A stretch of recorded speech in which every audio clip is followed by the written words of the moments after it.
hafi y'ibyumweru bitatu ndi kumwe namwe, nageze ino ari kuwa kabiri, ari kuwa mbere, kuwa gatatu mpita nza mu cyumba, nkurikizaho icyumweru cya saa sita. Muri iki cyumweru kirangiye rero twari kumwe muri nibature na nimugoroba mu masengesho. Uyu ni umunsi wa nyuma wo kubasezera no kubashimira ko mwampaye ikaze. Ku bashyitsi, nitwa UWAMBAJE Emmanuel, nkaba nkorera muri paruwasi bita Kamashashi, ikorera hafi y'ibitaro bya Kanombe. Cyakora ndi mu biruhuko, ndi umunyeshuri, mfite ibiruhuko by'amezi 3, nzasubira kuri 15 z'ukwa 9, ntuzasubira kwiga. Ndi kwiga ibijyanye n'iyobokamana, ishuri rya Bibiliya rikorera hariya mu mujyi wa Bruxelles mu Bubiligi, niho maze iminsi niga. Ubwo rero mu kwezi kwa 12 nzashoje umwaka wa mbere. Ubwo ni kubashyitsi ndi kubibwira, kandi ndanabashimira ko turi kumwe muri amasengesho cyangwa se muri iteraniro. Yesu nashimwe. Mbere yo gusoma ijambo ry'Imana, ndashaka gushima Imana mu bintu nka 2 cyangwa 3. Cya mbere, shima Imana nuko ari imfura. Imana ni fidèle. Imana ni nyangamugayo, nta gihemuka. Ko bayiririmbye birenze ko umuntu yabibwira umuntu. Kubera izo mpamvu rero, hari icyemezo nafashe mu buzima bwanjye kandi numva nkomeyeho, nicyo kutiteranya n'Imana. Sinshobora kwiteranya n'Imana. Ikintu cyose wampa, ikintu cyose wanzanira, sinshobora kwiteranya n'Imana. Nabonye niba ari inshuti wagira ukabana karamata, ni Yesu. Urayikenera ahantu hose uri, ukabona byari ngombwa. Abandi mwatandukana bose, ariko Imana ni ifura kandi nyangamugayo. Ndayishimira rero ko yabinyeretse mu buryo butandukanye. Ndayishimiye. Cyakabiri nyishimira, nari maze imyaka igera kuri 20 nkora akazi ko mu murimo w'Imana. Ubundi nakoze akazi kenshi, ariko nari maze imyaka 20 ndi umukuru w'itorero, mfite responsabilité ku midugudu. Njyaga numva nkeneye kongera kubana n'Imana njyenyine, kava nko mu rusaku kajya nk'ahantu kabana n'Imana ntuje. Ariko ushobora kuba uba mu rusengero, ariko Imana mwaraburanye, utasibye nibature, sahita wahabaye, udasiba n'amateraniro, utaretse repetition, ariko kumva ufite icyuho cy'Imana. Sinzi ko mwabyumva ibyo. Kambwire base mu bundi buryo bworoshye. Umugabo ashobora kubonana n'umugore kandi babana. Ushobora kubana n'umugore wawe ukumva ntimujya muganira kandi mubana mu nzima, musangira, murarana, ariko kumva ukeneye ahantu muzajya mukaganira. Uzi mubyumvise? Kandi mubana mu nzu, ariko kumva ntumubona, uri busy, umugore ari busy, kumva ntimuhari kandi mubana musuhuzanya. Ushobora kuba mu rugo ubana n'abana, abana bakubura kandi uhari. Nanjye numvaga nkeneye ahantu najya atuje, nkumva Imana turaziranye, arantu twahuriye, ninkeneye kongera kumva connection abana n'Imana. Ndashima Imana ko yabinkoreye. Niga muri seminari nkuru ya Bibiliya, ariko mba muri interina, ntabwo nteka. Kuba ndateka ubwo bivuze ishimwe naryo. Nk'ibyo byose barateka, ngiye sinteka rero. Kuba ndateka ndabishimiye Imana. Mu Burayi barateka bose, barahaba gateka, ngiye sinteka. Ndi umwana w'uruhinja, wa wundi babyuka mu gitondo bakamuha kacyayi, saa 4 bakampa ikawa, saa 6 bakangaburira, saa 9 bakampa amazi, nimugoroba bakanyibuka. Vuga rero Mana, ntabwo nzicwa n'ibiro byaha, wanzanye ngo niturize. Aho mba rero mbasha gusenga. Cyo nshaka kubabwira, kandi nkumva mbwiranye ibihe byiza n'Imana. Nari mbikeneye, nkeneye kumva none gusabana n'Imana. Irabinkoreye. Ishimwe rya kabiri. Rya gatatu, ndashima ko hari ibintu Imana iduha tutanasengeye, tutabisengeye. Nari nzi ko abantu ibintu byose bafite babisengeye. Burya Imana kubera ukuntu iteye, hari n'ibyo yumva yagukorera gusa. Yabwiye Yeremiya ngo nzi ibyo nibwira kubagirira. Sinari nzi ko no kwiga birimo. Sinigeze ntekereza ko mu bintu bibamo no kwiga bibamo. Abantu bashoje gutekereza ko nifite imigambi n'ibitekerezo reka. Cyangwa nigeze nkinisha gusa gugu, ndakuguringa muri 2016, ndagenda ntakuguringa kuri abantu bakinisha internet, ndandika nsaba ishuri bijugunyaho, imara imyaka 4 narabyibagiwe. Ariko mu gihe gikwiye ngiye ko mbona barambwiye ngo munyamara waza kwiga. Numvise ari nk'inzozi. Ndashima Yesu ko yambaye kwiga ndi mukuru. Mu bantu biga ku ishuri ryacu umwe mu bakuru barimo, ko nigana abana imyaka 18, 17 bangana n'abanjye. Nka 3 bakuru mfite bangana nabo nigana nabo. Ni mu bantu bakuru rero biga muri iryo shuri. Turi nk'abantu 3. Abandi n'abana. Abana biriya babarize neza. ubwo rero ntibajya bagira ibikererwe nk'uko ati twiga dushima Imana yambaye kwiga, ibyo ni ibyinaha nyine. Hirya yo kwiga ni ibintu igihugu cyabahaye kwiga, igihugu kibaha ibiryo, igihugu kibaha umutekano, igihugu kibaha ibintu by'ibanze tujya dusengera hano. Nange rero ndi ku ishuri aho ngaho kandi niga mu ishuri rikomeye, ishuri rihenda ku isi, ririmo ibihugu 40, ariko ikintu kinezeza kindi nuko harimo idarapo ry'u Rwanda. U Rwanda ndaruhagarariye hara ku ishuri. Ni ibihugu byinshi, ariko idarapo ryacu bararizamuye naryo. Tugiye gusengera ibihugu rero fata kuri yanjye nanjye. Abwira Imana nti Mana hagariye u Rwanda ahantu muri iri shuri. Ndabishimira Yesu. Yanyambwira abarimu ngo mwafashije ko ngende ngenyine mukaza kumfasha ngasengera u Rwanda rwanjye. Muri Afrika turi abantu babiri, umwe ari muri Nigeria hiryo ngiyo, Nigeria ruguriyo, undi ni ngewe, turi babiri gusa. Abandi bava muri Aziya, muri Amerika n'ahandi hatandukanye, ariko Yesu yashimye ko niga hari ahantu. Kandi ndashima Yesu ko natsinze. Ngezeyo nari mfite ubwoba. Nagezeyo nzi ko nize nyine, nzi ko nize, ngiye kureba mbona bavuye bavuga sinumvi. Bayavuga sinumvi. Uzi kutumvura umunyeshuri. Namaze icyumweru ntari kumva. Icyongereza cy'Ubugande nari nzi, nagezeyo nyoberwa n'ibiki. Ni Abanyamerika niga mu ishuri ry'Abanyamerika bavuga icyongereza kimeze nk'igishinwa. Ijambo ryose nzi nkumuntu ntaryo barimo bavuga. Aho nari nzi ko tuvuga meeting bakavuga meeting. Meeting. Aho bavuga water bakavuga wora. Ibi bintu nyoberwa ari ibiki ndarindagira. Niyo nambwira umuntu nti ubu rero ndatashye. Ngiye gutsindwa ndi mukuru we. Nshaka kujya muri systeme y'Igifaransa kuko nize muri Congo numvaga systeme francophonie ariyo yambera nziza. Ariko umuntu arambwira ati beho gukanga. Buri uzabyumva. Ndicara rero ndababwira ko ubu ndabyumva. Abazungu baravugaga bavuga se ko nanjye ibi bintu bavuga ko ndumva ari nibiki. Ariko byageze kuri my exam. Burya nubwo muri Afrika nyine twiga kuri ariko tuzi kwandika. Bashyiraga impapuro se bagasohoka. Simpamya ko wabonye mu rutangawe nabonye mu ishuri. Simpamya ko wabonye nkawe mfite. Natsinze neza cyane rero. Shimiye Imana ko ntatsinzwe. Imana nishimwe. Murakoze rero. Iryo shimwe numvaga ngomba kurishima kuko no kubashimira Imana kandi Imana yarakoze. Mukanya rero tujye kuganira, twaganira byinshi muri nibature, tuganira mu masengesho y'umugoroba, twaganire mu rya mbere, mu rya kabiri n'irya gatatu, yiganjemo abantu bakiri bato nababonye, abantu benshi muri aha muri abantu bakiri bato. N'umukuru urimo ni muri benshi abakuru. Kurikije uko ni kubabona ndabona abajene aribo benshi. Ariko ni ibintu byiza, nyigisho tugiye kuganira murayumva cyane kubera ko ifitanye isano n'ubuzima mubayemo. Ni inyigisho ivuga ku bukwe. Ubukwe tuyoganira ku bijyanye n'ubukwe dufite hafi aha ngaha. Ndashaka kubabwira ko dufite ubukwe. Ubwo rero kuko ubukwe mubuvuyemo vuba bamwe, abandi muzabukora, abandi mufite abafiance, ariko tuyoganira ku bukwe. Turajya mu byayishuwe rero niho tugiye gusanga ayo magambo. Ibice 19 umurongo wa 7 n'uwa 8 tuvuge kuri gahunda y'ubukwe dufite imbere yacu. Gahunda y'ubukwe ituri imbere ntago nabantu tayiganiriye. Inkingisho ya nyuma numva nari mfite cyo kubabwira, ashaka ko tuganira ku bukwe. Mu byayishuwe 19 umurongo wa 7 handitse amagambo duhora dusubiramo ariko kuri nge ni mashya. 19 umurongo waho wa 7. Ibyayishuwe 19 umurongo wa 7 handitse amagambo avuga ngo tunezerwe, twishime, tuyihimbaze kuko ubukwe bw'umwana w'intama busohoye, umugeni we akaba yiteguye. Kandi ahawe kwambara umwenda w'igitare mwiza urabagirana utanduye. Uwo mwenda w'igitare mwiza niwo mirimo yo gukiranuka yabera. Amen. Abantu turi hano, turi kumwe hano twese, ntekereze ko ubu bukwe mubuzi. Sinzi niba hari umutaza y'amakuru ko dufite ubukwe mu minsi iri imbere. Yemwe toro rifite ubukwe. Toro rifitanye ubukwe ni Kristo afitanye ubukwe n'itorero. Ubwo rero ngomba kubibutsa ko ubukwe buhari.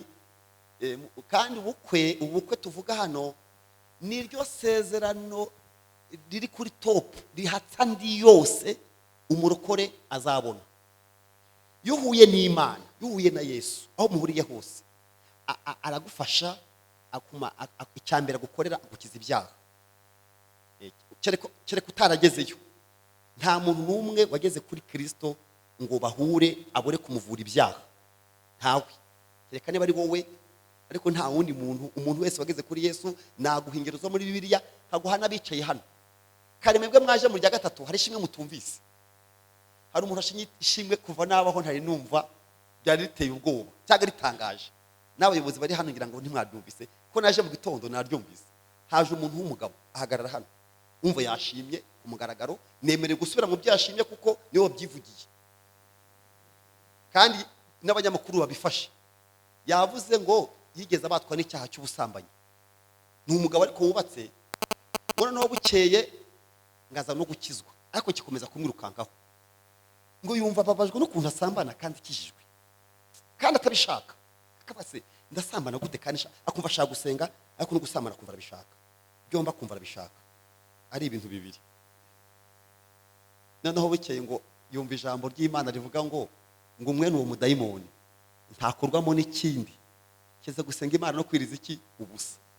Aragenda afata amasengesho rero ngo yitatu, abwira Imana ati Mana kizi icyago cyanjye, ntabwo warancunguye waramfiriye ku musaraba ngo mbatwe n'ubusambanyi. Yana ikintu ishimwe yavugaga ngo agiye kurota, arota ngabona ihene, ngabona umuntu gusa n'ihene, agace ko hejuru akaba ari ihene ngo kandi ngo gasa n'umuntu. Ngo arangije rero ngo ahabwa imbunda, ngo abona arashiyo hene isa n'umuntu, ngo agiye kumva yumvira ari ryose riragiye. Yaje gushima Imana rero yuko yakizira ry'ubusambanyi gatabiherutse. Nyamara yashimye, yavuze ati kandi sinzasubirayo, ati nkurikije igihe maze n'ukuri narabaye, ati Imana yangiriye neza. Ubwo byo sishimwe kamabwire, ni ishimwe rinini gukira icyaha, gukira icyaha. Umuririmbye ngo aha niho umutwaro wamvuye ku mugongo. Ntabwo dufite Imana iduha ibiryo gusa, iduha imyambaro, idukiza n'iki n'ibyaha. Amen. Ibyaha byanjye Yesu yarabyikore, watigeze gukora icyaha na kimwe. Ndamwegera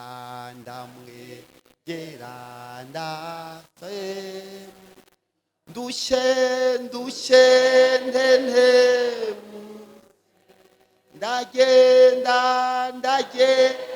mpawinde, sindishijwe mazi bindushya byose ndabimukorera, nduhukira muriwe ampama. Haleluya. Uyu mukwe wacu rero dufitanye ubukwe yadukuye mu byaha, niho yadusanze, adusanga mu byaha, ariko gahunda agamije ko harimo n'ubukwe. No kuvuga ngo ibi bintu turimo by'abarokore bizasozwa n'ubukwe. Niryo sezerano risumba ndi yose hejuru. Ubu ngubu mwese uko muri hano mufite ishimwe rya Yesu, wavuga uti yampaye inzu, yampaye yagirije umwana, amashimwe yose ufite, isezerano ryahatse n'ubukwe. No kuvuga ngo uramutse utagiye mu ijuru ariko yaraguhaye inzu, ubuhombye.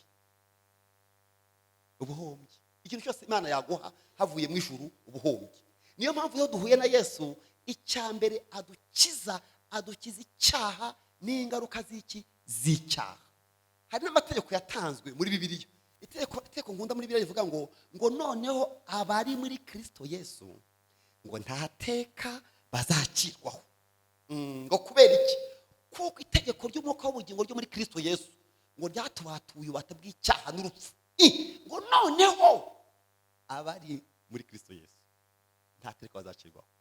Yesu duhuye rero adukiza ibyaha, ariko gahunda agira ngo aduhe iki? Tuzatahana ubukwe, harimo tuzabana iteka. Icya kabiri, yadukishije ibyaha, adukiza n'ibikomere, amarangamutima yacu burya aba yarakomeretse. Umuntu wahuye n'ibyaha aranakomereka. Ibyaha ntibigira ingaruka ku mubiri gusa, binawugira mu mutima nabwo agakomereka. Yesu akatuvura iki? Intimba zacu izo yishyizeho. Icya gatatu rero, aturemera ubuhamya. Ntabwo Yesu mwahura ngo buri buhamya guha, ntabwo mwahura na Yesu ngo birangira nta buhamya waha abandi bantu. Ni ukuri Yesu aduha ubuhamya. kandi ubuhamya bwacu buhamya buzamuka, ni ubuhamya butaguma hamwe, ni ubuhamya bugenda buzamuka ariko ubuhamya bwa bunini kuruta ubundi nuko tuzabana iteka. Icyo mparanira n'ingoma nifuza kuzaba, sinshidikanya ko Yesu agiye kuza, gupfa ni kuzambuza kubanana. Akose murakazi, icyo mparanira ni ingoma yawe. Mbese ubwo gahunda ibintu byose turimo hano, ibi byose turimo kuririmba, gukorera Imana, guterana, impamvu turi hano niyo ngiyo. Icyo mparanira nifuza kuzaba mu bwami butangaje. Kangasubiremo mugafate, nifuza kuzaba mu bwami butangaje, sinshidikanya ko Yesu agiye kuza, gupfa ntikuzambuza kwimana nawe. Icyo mparanira nifuza kuzaba, sinshidikanya ko Yesu agiye kuza, gupfa ntikuzambuza kubanana. Haleluya, haleluya, haleluya,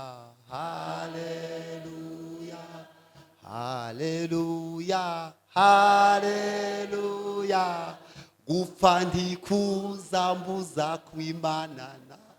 Haleluya. Igisubizo rukumbi Imana yageneye abera, promotion ya nyuma n'ubugingo harimo n'ubu. Ibi bintu turimo bizasozwa kuri ni mariage bizabirangiza. Umwanditsi w'ibyayishuwe aravuga ngo noneho niba uko bimeze rero tujye tunezerwe, noneho niturangiza tunayihimbaza. Kubera iki? Kuko umwana w'intama w'Imana bwiza gute busohoye, umugeni we akaba yiteguye kandi ahawe kwambara umwenda w'igitare mwiza urabagirana utanduye. Uwo mwenda w'igitare mwiza niwo mirimo yo gukiranuka y'abera. Arambwira ngo andika uti hahirwa abatorewe ubukwe bw'umwana w'intama. Ijambo nakunze kandi uti ayo magambo nayo kuri kw'Imana nukurabera bazataha. Nimuhumurabera, Ikigali si wacu, Musanze si wacu. Andika uti ayo ni amagambo y'iki y'ukuri kw'Imana abera bazagenda.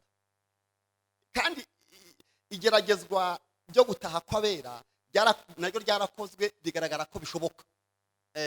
Imana nkunda Imana ko igiye kuguha Kanani ibanza kukubwira ngo ubanze uyirebe.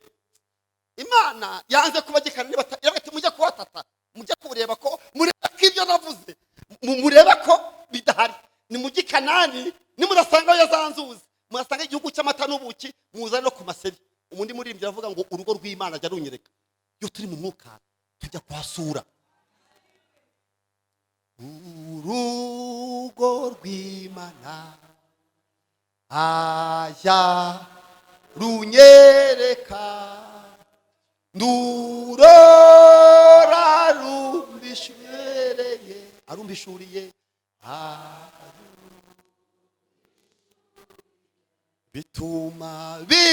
bituma nifuza cyane kugerayo, niho mwandu w'Imana yeru.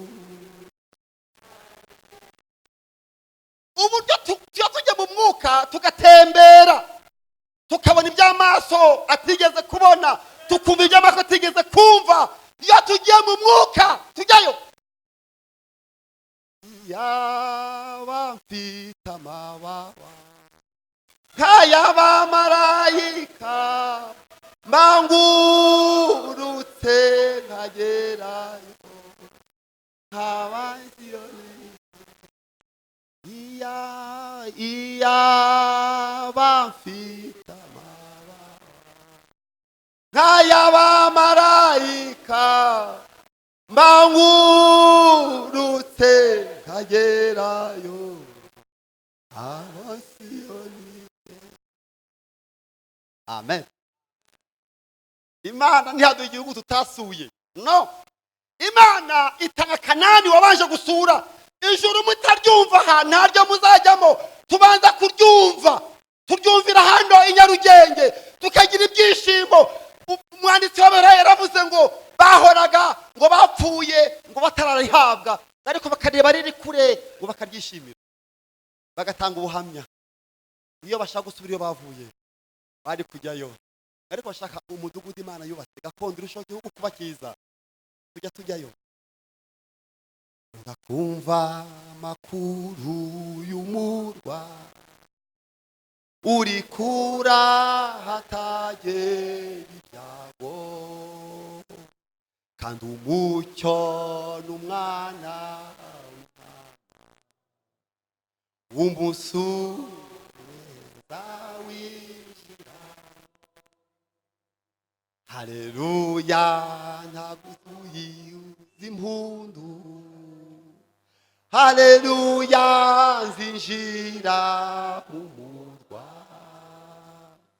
Haleluya, ndi hafi kujyayo. Umusubiza winjira. Abazajya muri icyo gihugu bazaba bambaye imyenda yera, ikamba n'umusubiza winjira. Imana nishimwe. Tujya tujyayo turino tukajya kuhareba tukahatembera tukabona nibyo. Imana yaravuze ati ibi bintu andika uti ayo magambo nayo kuri kwiki kw'Imana. Niba utumva ijuru urino we kwitegereza, kuko yaravuze ngo mubanze mujyeyo muzana amaseri muyereke iteraniro byerekana ko ibyo navuze ari byo. Baragenda bajya kuyazana. Bukeye kubera ko abazajya mu ijuru bari ibyiciro bibiri, harimwo abapfuye bizeye. Imana ishimwe ko ari na bene wacu ba grand frère. Ibi bintu birashoboka, byaragaragaye ko ukuri. Ibi bintu iyi nzira turimo iremera. Niba byarakunaniye umva, ijuru ntabwo tubambere turimo tujyayo. Muri mwe yavuze ngo abagezeyo baragwiriye, baranezererwa umwana we, abandi bari mu nzira.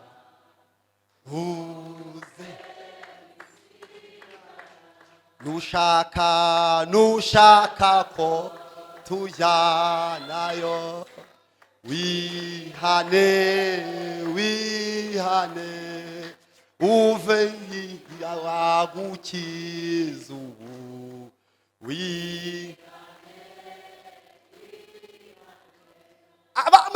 Abagezeyo bagize gute? Baragwiriye, abandi bari mu nzira. Nushaka ko tujyana ugira gute? Wihane, kandi umutwaro wikoreye uwuzanye.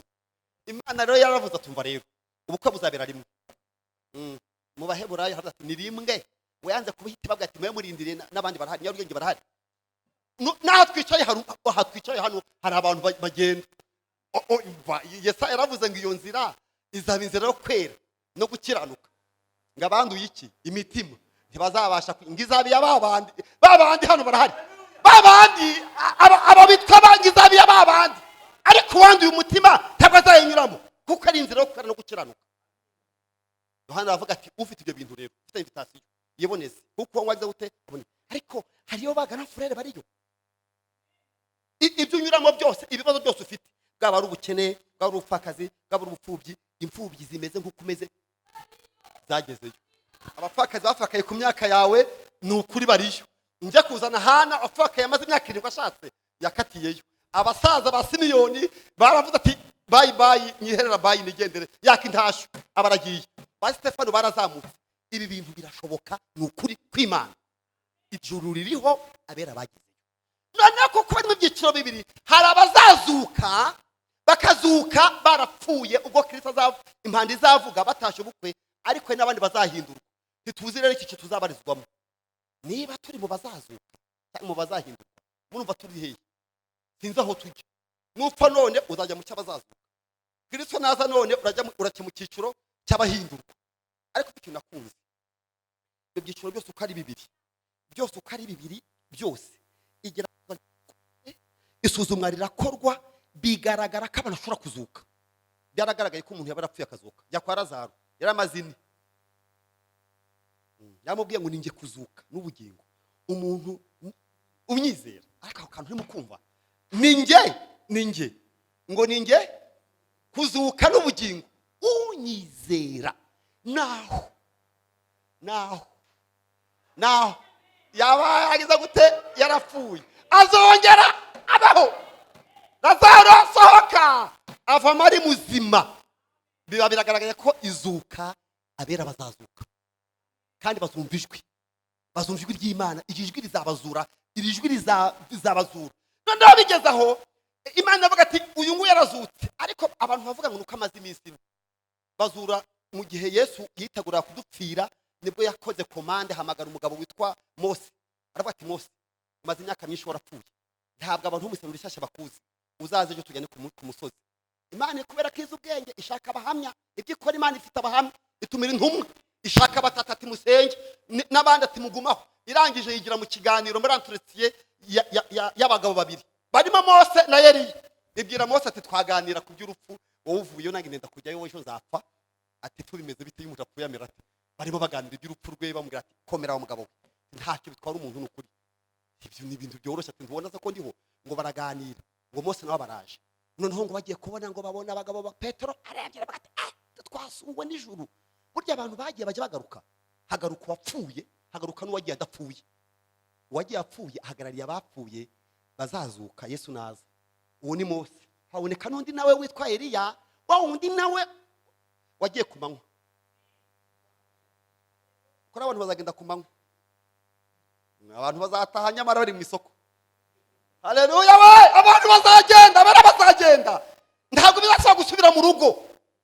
Eliya we yagiye ku manywa, Mose we yaramubwiye ati ejo uzaze usange ku musozi wipfire wigendere. Iramuhamagara, baravugana, arasezera, arataha.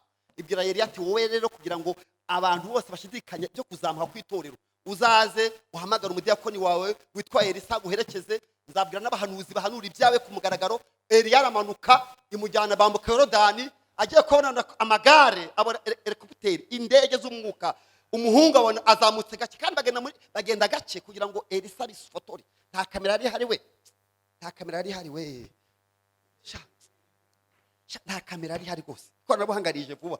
Mufite akavideo ukuntu yazamutse muri Roranti, kugira ngo ubone uko bifata neza. Azamuka muri Roranti, umugabo ararenga, abona niba byumvise. Ejo bundi Yesu i Galilaya aravuga ati gahunda ni Galilaya. Aravuga ati ngiye kugenda gake mubone ukuntu zamuka.